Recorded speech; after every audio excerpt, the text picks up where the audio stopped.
Hi అండి. ఇక్కడ నేనైతే ఇంట్లో కూరగాయలు ఏమీ లేనప్పుడు వేడిగా కారంగా తినాలనిపించినప్పుడు మాత్రం ఈ విధంగా అయితే చేసుకోండి అనమాట. చాలా బాగుంటుంది.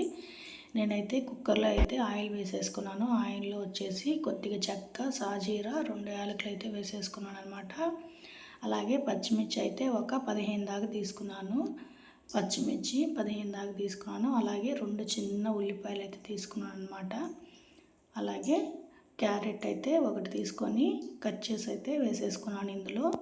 ఇక్కడ చూస్తున్నారు చూడండి, పచ్చిమిరపకాయలు అయితే బాగా వేగినాయి కదా. ఆ టైంలో వచ్చేసి ఒక 2 టమోటాలు అయితే తీసుకున్నాను, కట్ చేసి వేసుకున్నాను.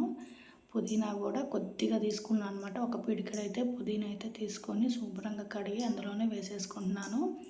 వేసేసుకొని ఇందులోనే వేయించుకోవాలి బాగా.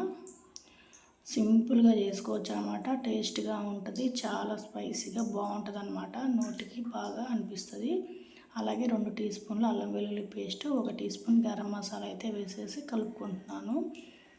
చాలా బాగుంటుంది అన్నమాట ఈ రైస్. అలాగే వీడియో నచ్చితే లైక్ చేయండి, షేర్ చేయండి, సబ్స్క్రైబ్ మాత్రం చేసుకోండి. ఇక్కడ చూడండి, ఆయిల్ అయితే పైకి సపరేట్ అయిపోయింది కదా, వేగిపోయి. ఈ టైంలోనే నానబెట్టుకున్న రైస్ను కూడా ఇందులోనే వేసేసి కలిపేసుకొని రైస్కి తగ్గట్టు వాటర్ అయితే వేసుకోవాలి. 1 గ్లాస్కి 2 గ్లాసులు వాటర్ అయితే యూస్ చేస్తున్నాను నేను ఇక్కడ. పోసేసుకొని తగినంత ఉప్పు అయితే వేసేసుకొని కలిపేసుకుంటున్నాను అనమాట.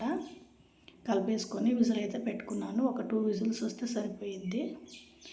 2 విజిల్స్ వచ్చిన తర్వాత పక్కన పెట్టుకోవాలి. ఇక్కడ వచ్చేసి కాంబినేషన్ వచ్చేసి ఆ రైస్లోకి మిర్చికా సలాడ్ చేస్తున్నాను అనమాట.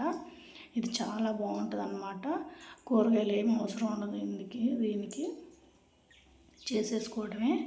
ఈసారి నెక్స్ట్ వీడియోలో చూపిస్తాను అది కూడా ఎలా చేసుకోవాలనేది. ఇక్కడ రైస్ అయితే చూడండి ఎంత బాగా వచ్చిందో, పొలుపులుగా చాలా బాగుంటుంది అన్నమాట. ట్రై చేయండి ఒకసారి.